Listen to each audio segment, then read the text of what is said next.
Gracias, señor presidente. Agradezco también la presencia de ambos funcionarios, de Kirchner y de Guberman, ante la ostensible ausencia del ministro de Economía y lamentándola porque argumentó que no venía porque no quería tener un show.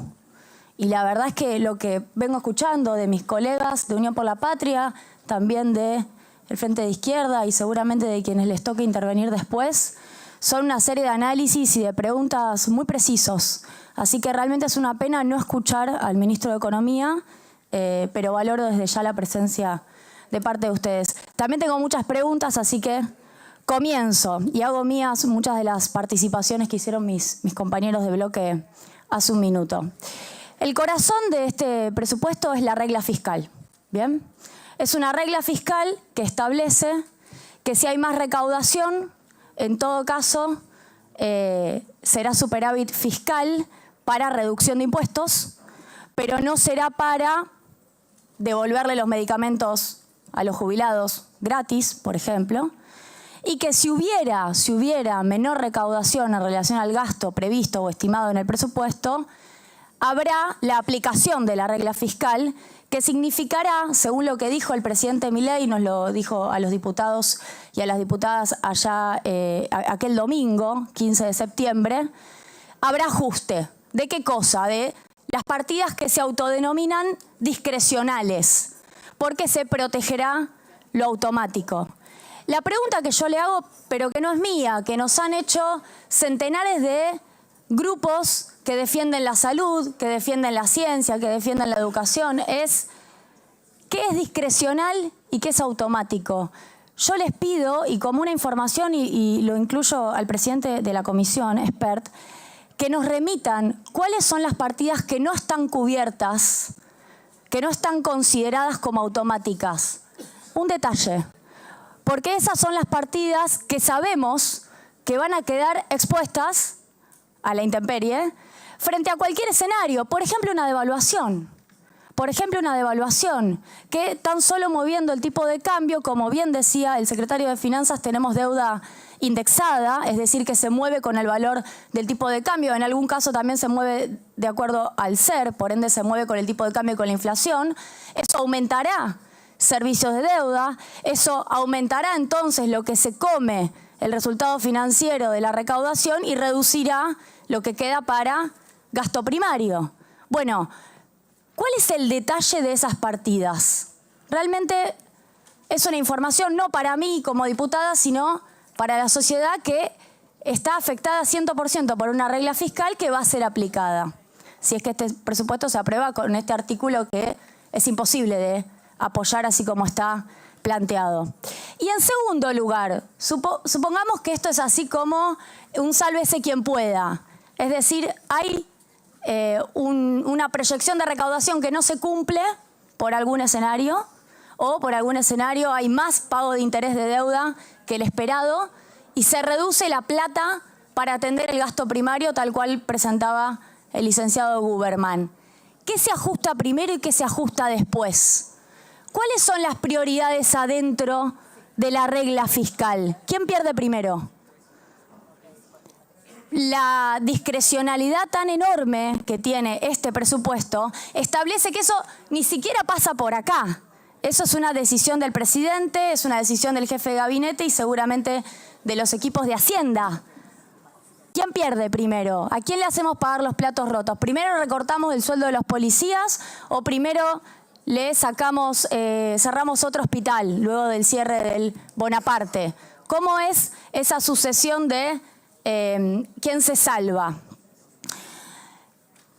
Quiero preguntar específicamente, ¿se contempla la reducción de las remuneraciones salariales de los trabajadores del sector público adentro de las partidas sujetas en la discrecionalidad que se puede llegar a modificar en caso de no cumplirse las proyecciones esperadas? Esto, ceteris paribus, de que el presupuesto ya es un presupuesto de ajuste. Lo que estoy diciendo es, supongamos que además, sobre esa proyección que el presupuesto plantea, no se cumple lo que se espera y además hay que ajustar más de lo que el presupuesto establece.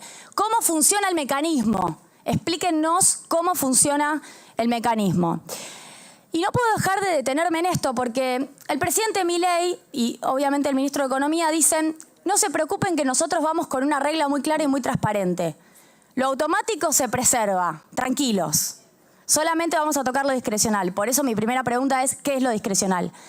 Y lo segundo que quiero decir, y sumándome a lo que decía un compañero, diputado, es, claro, metieron mano también en lo automático.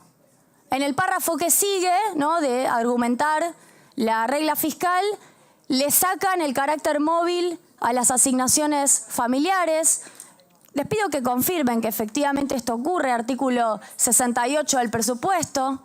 Desfinancian la educación con el artículo 27, la educación, para quienes no están quizás presentes con la ley 27742, efectivamente establece, perdón, el artículo 9 de la 26206 efectivamente establece que la educación se tiene que financiar con el 6% del PBI.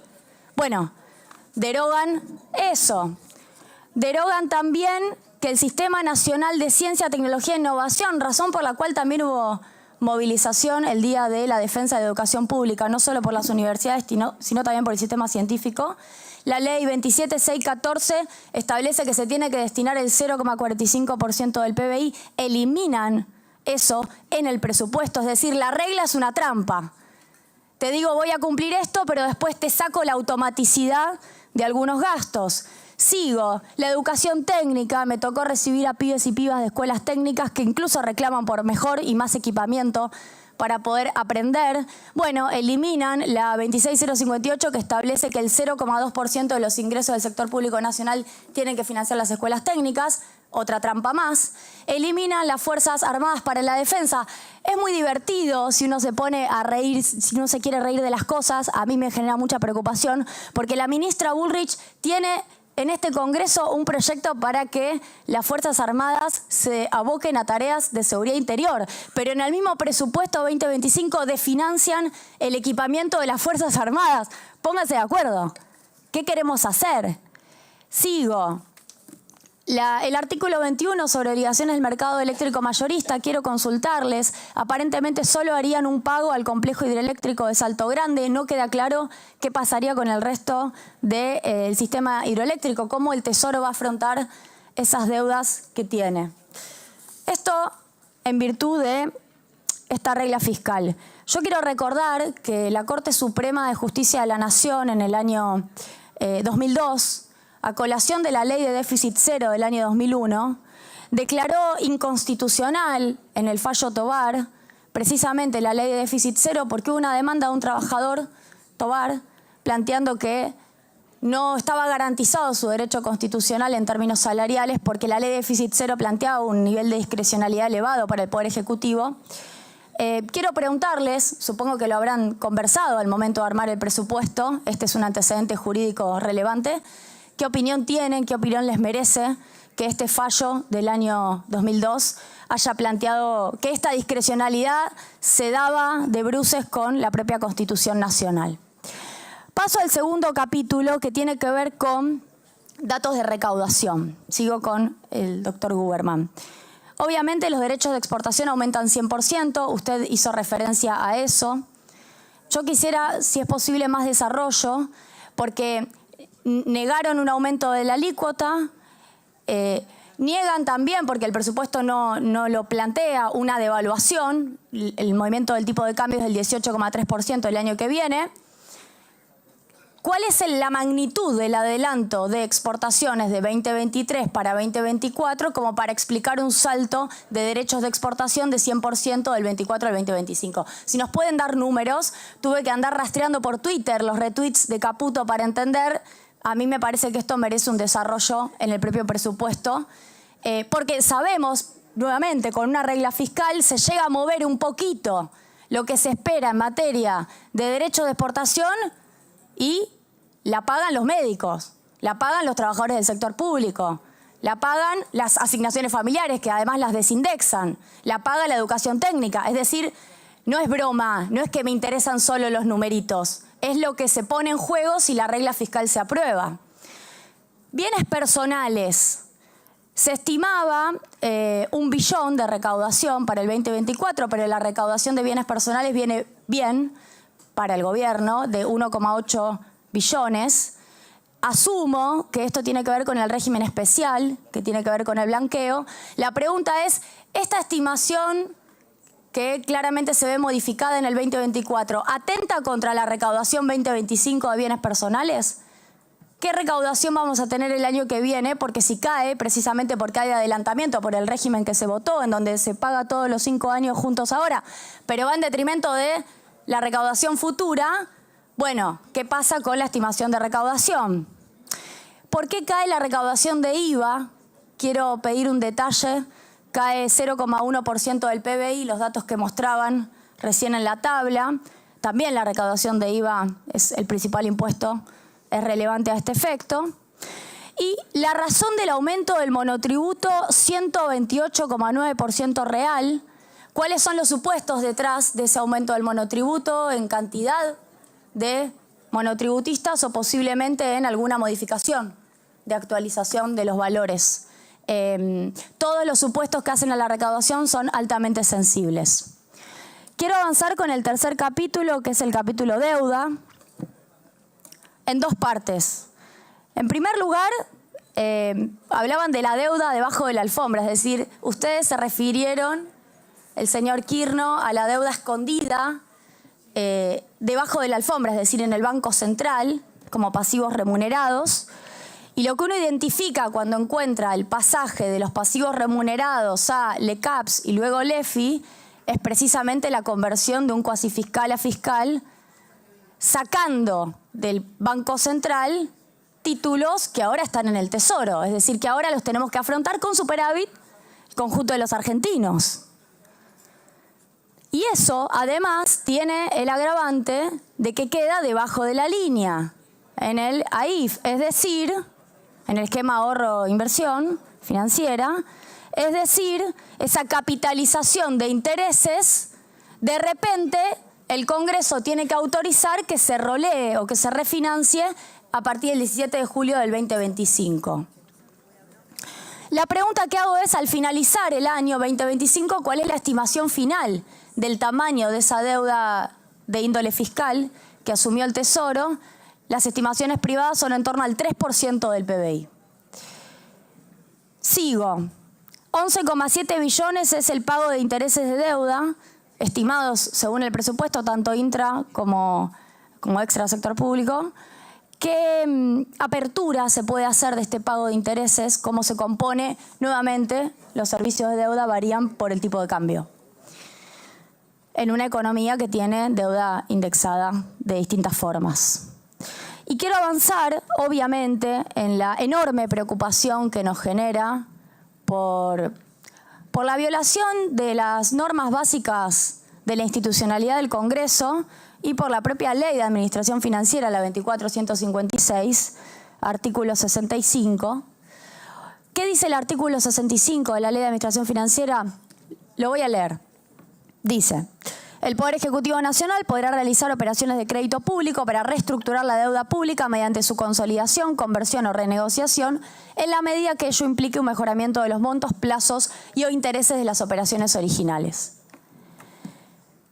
En el presupuesto traen el artículo 54 que modifica la Ley Permanente de Presupuesto, suprimiendo precisamente esa parte, en donde dice mejoramiento de montos, plazos y o intereses de las operaciones originales. Aclárenme, pregunto, ¿el objetivo es ofrecer un canje de deuda sin cumplir con este requisito, con esta manda, que es una delegación de facultades que establece el Congreso de la Nación al Poder Ejecutivo? El objetivo, si fuera así, es que se toma la delegación de facultades, pero es sin condiciones, sin pauta, casi como si fuera cheque en blanco. Es decir, tomo la delegación, puedo ofrecer un canje de deuda, pero lo hago suprimiendo el artículo 65 de la Ley de Administración Financiera. ¿Estoy entendiendo bien? El objetivo es que no haya pauta en el ofrecimiento de un canje de deuda. Segunda pregunta, si fuera así, ¿para qué títulos, para qué especies están ofreciendo o están pensando ofrecer este canje? de qué vencimientos estamos hablando, de qué volumen de deuda estamos hablando. Yo quiero traerles los datos que manejo también para que podamos tener una conversación con números. Los bonares en 2025 vencen en términos de capital 2.600 millones de dólares, 1.000 millones de dólares en interés. El DNU que sacaron, mientras teníamos que discutir el presupuesto, aparentemente involucraría a bonares. Le pido que me confirmen que ese DNU, que viene a plantear lo mismo, pero por DNU, involucraría unos 3.600 millones de dólares que les habilitan, sin que el Poder Legislativo haya discutido nada, canjear. Y los globales para el 2025 son 3.184 millones de dólares de capital y 2.100 millones de dólares de interés. Les consulto si este artículo del presupuesto contempla para ustedes también la posibilidad de ofrecer canje para los globales con vencimiento en 2025. En total, mis números indican que estaríamos frente a una posible reestructuración de deuda sin pasar por el Congreso por un total de 8.900 millones de dólares si es que se aprueba este artículo. Me gustaría, de verdad, con la honestidad que corresponde frente a una comisión del Congreso, frente a la Comisión de Presupuesto, que podamos saber cuál es la planificación que el Poder Ejecutivo tiene en materia de deuda. Y agrego como pregunta, salió hace 3 días la noticia de que el ministro Caputo estaría ofreciendo un repo con bonos a bancos. Se mencionó el Banco Santander. Más allá del nombre del banco, se dijo incluso que la tasa de interés iba a ser mejor a la tasa del mercado, lo cual a mí me hace pensar que ese repo está en negociación. Si no, uno no puede hablar nunca de tasa de interés. También quiero preguntarles si eso está ocurriendo y si piensan venir al Congreso a plantear esta toma de deuda que están planificando. Ustedes saben que el requisito de la Ley de Administración Financiera ha sido muy caro a la historia argentina. No tengo que recordárselos porque tienen en su gabinete a Sturzenegger, que en la causa del megacanje, más allá de las denuncias por pago de coimas, que están documentadas en las distintas pericias, el principal problema fue el incumplimiento del artículo 65 de la Ley de Administración Financiera.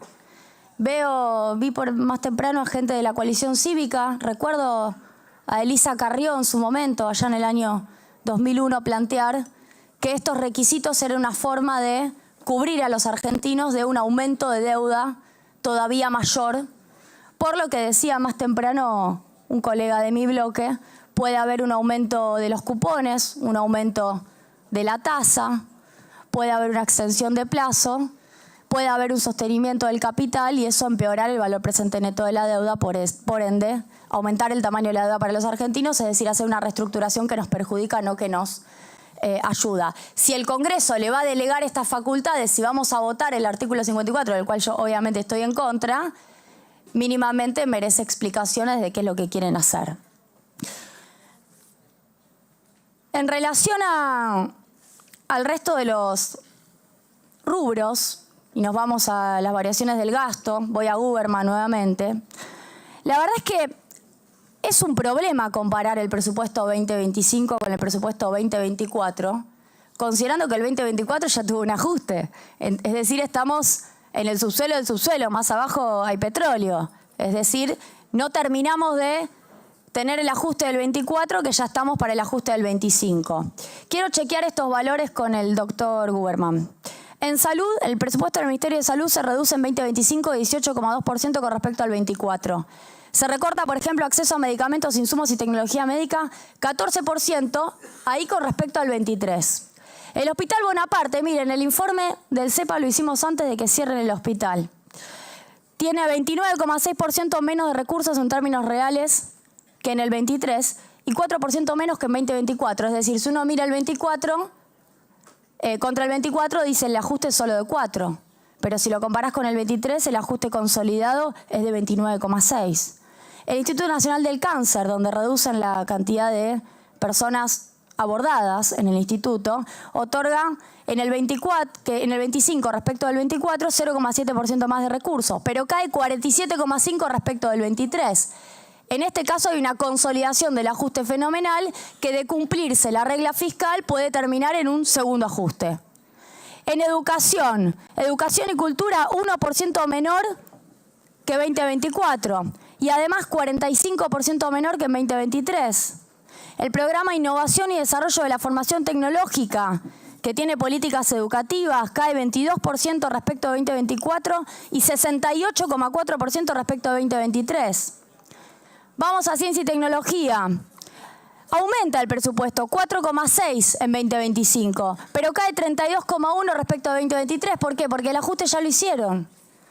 Se recortan las partidas del CONICET, 18,3 en 2025 respecto al 24 y cae 39,7 respecto al 23.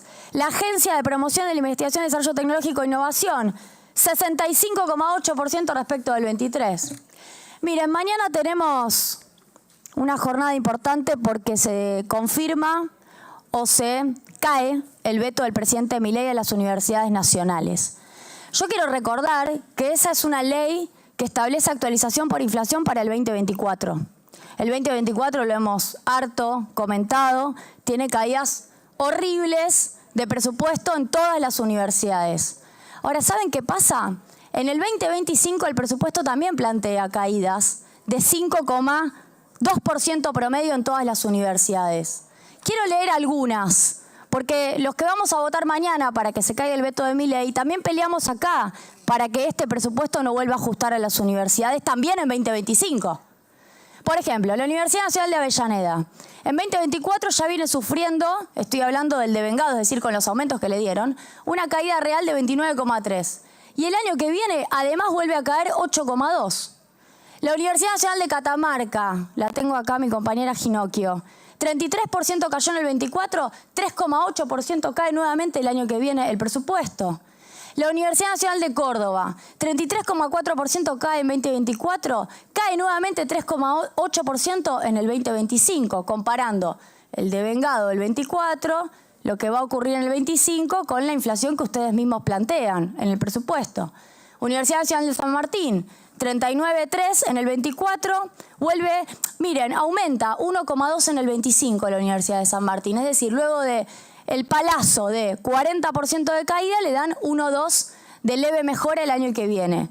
Mar del Plata, 32,6 cae el año pasado, 5,7 cae nuevamente en el 2025.